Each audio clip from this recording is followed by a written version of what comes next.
The moment the guard seized Nia's arms, the entire hall of the palace of Orong went silent. Her wedding veil was still pinned to her hair. Her wedding sandals were still tied at her ankles. And the queen's priceless ancestral necklace was lying in the middle of her overturned sewing basket, glittering like an accusation nobody needed to speak aloud. Someone screamed "thief" before Nia could even understand what was happening. Nobles who had smiled at her only an hour earlier now stepped back from her like she carried a disease. And then the doors at the far end of the hall opened, and Prince Darius walked in wearing his ceremonial robes, ready to marry the woman he loved, only to find her being dragged away in chains. Nobody in that palace expected what he would do next. Not the king. Not the queen. Not even Nia herself. Welcome to African Story House. If you're new here, kindly like, subscribe, and drop a comment below. Only 1 hour earlier, Nia had believed this would be the happiest day of her life. She stood in the small chamber given to her inside the palace of Orong, her hands trembling as an attendant tightened the laces of her wedding gown. Nia had grown up in Belmere, a farming village 2 days' ride from the capital, where girls like her were taught to lower their eyes when nobility passed. She had never imagined that a prince would notice her, let alone choose her. But Darius had. He had watched her men turn banners in the palace sewing room for 2 years, had listened to her laugh with the other seamstresses, had found reasons to walk past her window more often than any prince needed to. And when he finally asked for her hand, half the kingdom gasped, and the other half whispered that it would never last. Darius slipped into her chamber that morning before the ceremony, breaking every rule of royal tradition. He took her hands in his and looked at her the way he always did, like she was the only person in the room worth looking at. "Today, they may call you a servant," he told her softly. "But before this day ends, they will know you as the woman I chose. And nothing anyone says will change that." Nia smiled, though her stomach was tight with nerves. He kissed her forehead and left her to finish preparing, promising to see her at the altar. Nia turned back to the mirror, believing, truly believing, that the hardest part of loving a prince was already behind her. She was wrong. Not far away, in the queen's private chambers, Lady Seraphine stood near the window with a small, satisfied smile that nobody noticed because nobody was watching her closely enough. Seraphine came from one of the oldest noble families in Veldon, and for years, it had been quietly understood among the court that she would one day marry Darius. Her family had built alliances for that exact purpose. When Darius chose a seamstress instead, Seraphine had smiled through every public event, complimented Nia's gown, praised her courage, and privately, she had begun planning. Queen Celeste discovered the theft first. She had gone to retrieve her grandmother's necklace, the one passed from queen to queen for 6 generations, the one meant to be placed on Nia's neck during the ceremony as a symbol of her acceptance into the royal family. The velvet case was empty. "It's gone," the queen whispered, and then her voice rose into something closer to panic. "The necklace is gone." Within minutes, the entire palace was in an uproar. Guards were dispatched to every corridor. Servants were questioned. Doors were locked. And then, in the chaos, someone overturned Nia's sewing basket while searching her chamber for any sign of disturbance, and there it was. The necklace, gleaming among her needles and thread, as if it had always belonged there. The room went utterly silent. "I didn't take it," Nia said, her voice cracking. "I don't understand, I never touched it," but nobody was listening anymore. A noblewoman standing nearby said, loud enough for the whole corridor to hear, "A servant who reaches above a station will eventually reach for the crown's treasures." The words cut into Nia deeper than any blade could have. It wasn't just an accusation of theft. It was a judgment on everything she was, everything she had ever tried to become. The guard seized her, and that was the moment Darius walked in, expecting to find his bride ready for their wedding, and instead found her being dragged toward the dungeons like a common criminal. "Release her," Darius said, and his voice was low, but it carried through the entire hall like thunder. The king stepped forward, his face heavy with concern. Darius, the evidence was found in her own basket. The council is already demanding the engagement be cancelled. Then the council can wait, Darius said, until we know the truth. He turned to Nia, who stood frozen, tears sliding silently down her cheeks, humiliation burning through her chest. He didn't simply declare her innocent. He said something far more powerful, something that would be repeated throughout the kingdom for years to come. If she is guilty, I will not marry her, Darius announced to the entire hall. If she is innocent, I will not abandon her. Either way, we will know the truth first.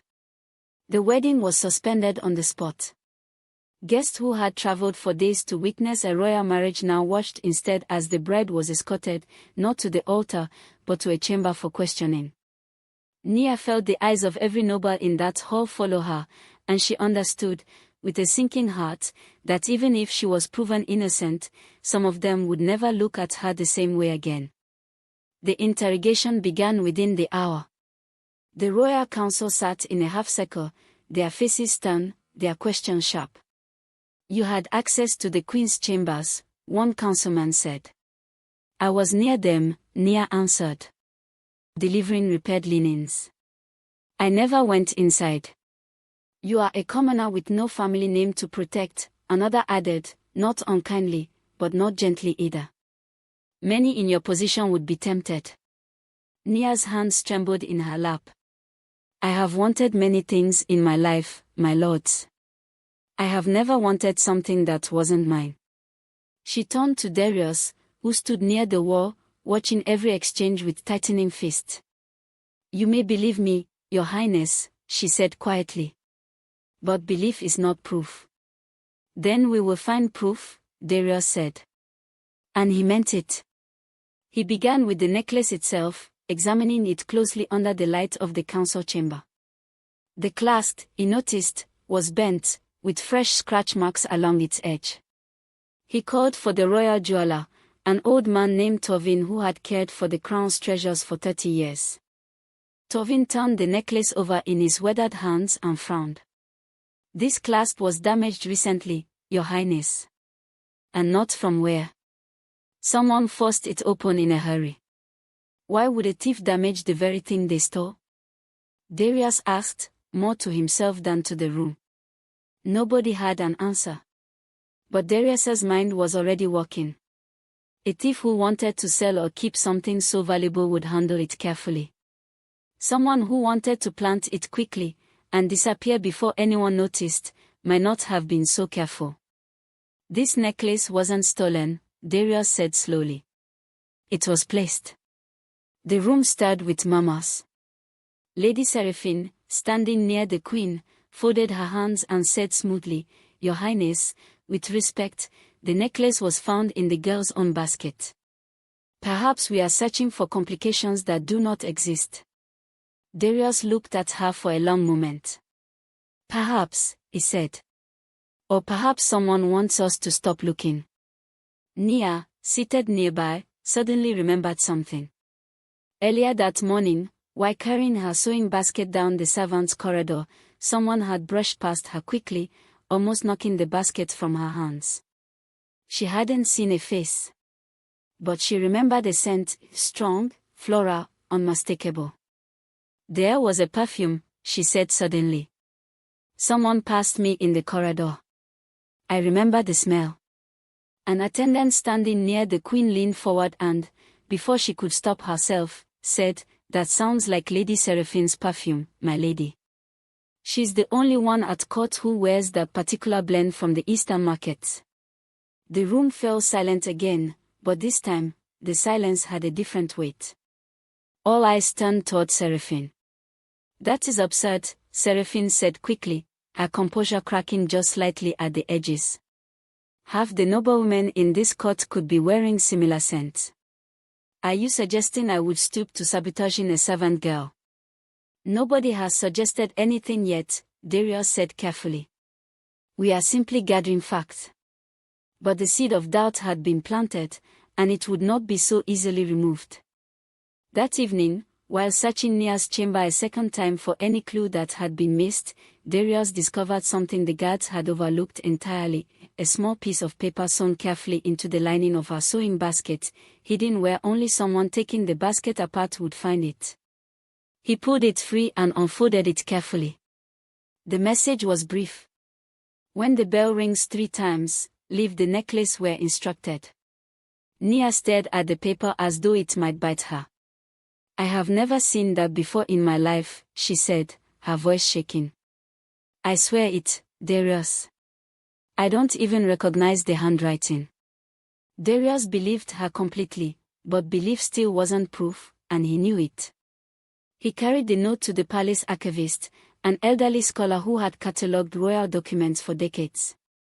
The archivist studied the ink under a lamp and nodded slowly. This is blue-black ink, Your Highness.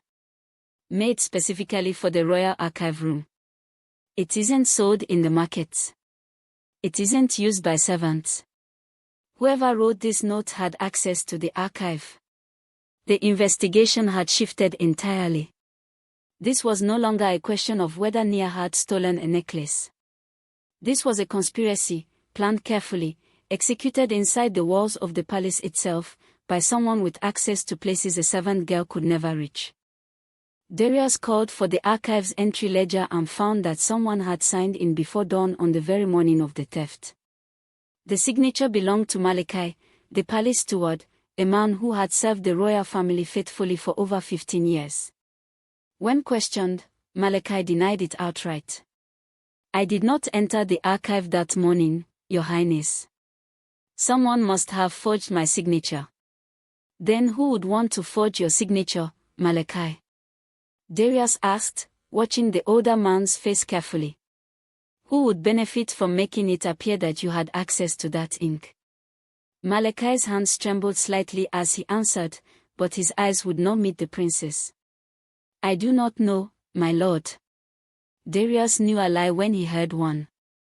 But he needed more than instinct. He needed a witness who had nothing to gain and nothing to lose. He found her the next morning, near the palace chapel, an elderly flower seller named Mora, who had spent 30 years arranging blossoms for royal ceremonies and knew the rhythms of the palace better than most nobles did. When Darius approached her and asked what she had seen the morning of the theft, Mora's hands stilled over her flower baskets, and fear crossed her weathered face. I don't wish to trouble powerful people, Your Highness, she said quietly. I am an old woman. I have little protection. You have mine, Darius said. Whatever you saw, I promise you will not suffer for telling the truth. Mora studied him for a long moment, and something in his eyes must have convinced her, because she finally spoke. I saw Lady Seraphine near the servants' quarters that morning, earlier than any noblewoman has business being there. I saw her hand something to Malachi, small, wrapped in cloth. I could not see what it was. But I heard her say something as she walked away. What did she say? Darius asked, his heart pounding. Mora lowered her voice, as though the walls themselves might repeat her words to the wrong ears. She said, once the ceremony begins, it will be finished. The pieces fell into place with sickening clarity. This had never been about a necklace at all. It had been about destroying Nia's reputation so completely, so publicly, that Darius would have no choice but to abandon her. And once the engagement collapsed, Seraphine's family would be perfectly positioned to restore the alliance that had been planned for years. Darius confronted Malachi with everything: the ledger, the ink, the notes, the witness, the damaged clasp, the perfume. The steward's composure finally shattered. She promised to protect my family's position at court, Malachi confessed, his voice breaking. She told me it would be simple. Plan the necklace. Say nothing. Let the girl take the blame. I never wanted any of it, Your Highness, but I have served this family my whole life, and I was afraid of what would happen if I refused her. The confession spread through the palace like wildfire. Before guards could formally detain Lady Seraphine, her father arrived, red-faced and desperate, demanding a private audience with the king. This can be resolved quietly, he insisted. A public scandal will damage both our houses. Let the girl accept a generous payment, and let this matter disappear. When the offer reached Nia, standing quietly in the corner of the council chamber, still wearing the wedding gown she had not been permitted to change out of, she straightened her shoulders and spoke with a steadiness that surprised even herself. "You cannot purchase the name you tried to destroy," she said. "I do not want your gold. I want the truth spoken aloud, in front of everyone who watched me dragged away like a criminal." Seraphine was brought before the full council that afternoon. She tried, at first, to maintain her innocence, insisting the accusations were nothing more than a desperate servant's fabrication. But Mora identified her without hesitation. Malachi confirmed her orders without flinching. The ink connected her scheme to the archive. The damaged clasp proved the necklace had been manipulated before it was ever placed in Nia's basket. The evidence surrounded her from every direction, and finally, her composure broke completely. "I believed she stole something that was never meant to be hers," Seraphine said, her voice trembling with something between rage and shame. "A prince. A future. A place at this court. I only wanted to take back what should have belonged to my family." The council's judgment came swiftly. The accusation against Nia was formally erased from the royal record. Malachi was dismissed from his position and imprisoned for his role in the conspiracy. Seraphine's family lost their standing at court, their carefully built alliance crumbling in a single afternoon. And the king, standing before the same hall where Nia had been humiliated only a day earlier, offered her a public apology on behalf of the crown. But Nia did not simply smile and accept it. She looked around the hall, at the same nobles who had turned their backs on her, the same voices that had called her a thief before asking a single question, and she spoke words that would be remembered in Veldon for generations. "You have cleared my name," she said. "But I hope you remember how quickly you were willing to destroy it." The hall was silent, but this time, the silence carried respect instead of judgment. That evening, Darius found her alone on the palace balcony, watching the sun set over the gardens where they had first met years earlier. He didn't speak right away. He simply stood beside her, letting the quiet settle between them. "I still want to marry you," he finally said. "But I won't pressure you to say yes simply because I defended you. You don't owe me anything for standing beside you, Nia. That was never a debt to be repaid." Nia turned to look at him, her eyes still tired from the long, exhausting day, but clearer than they had been in hours. "And if I never become the princess everyone imagined," she asked softly. "If I remain simply the seamstress from Belmere, no matter what title they give me?" Darius took her hand gently in his. "Then I will spend my life loving the woman you already are," he said. "I did not fall in love with someone who might wear a crown one day. I fell in love with the woman who stood alone in that hall, surrounded by people who wanted her to kneel, and refused to break." Nia felt the tears return, but this time they were different, not the tears of humiliation from that morning, but something warmer, something that finally felt like relief. She took his hand and let herself lean into him, and for the first time since the necklace had been discovered in her basket, she allowed herself to believe that the worst was truly behind her. The palace bells rang again as evening fell over Veldon, the same bells that had once announced a wedding interrupted by scandal. But this time, they weren't ringing for an accusation. They were ringing for a beginning, a promise that whatever came next, Nia would face it not as a servant seeking permission to belong, but as a woman who had already proven, beyond any doubt, exactly who she was. The palace had once believed that a crown alone made a person worthy of respect. Nia proved something far more powerful that day, that what exists long before anyone places a crown upon a person's head, and no accusation, however loud, can erase what someone has already built through their own courage. If this story moved you, don't scroll away just yet. Hit that like button, subscribe to African Story House for more stories just like this one, and tell us in the comments which moment hit you the hardest. We'll see you in the next story.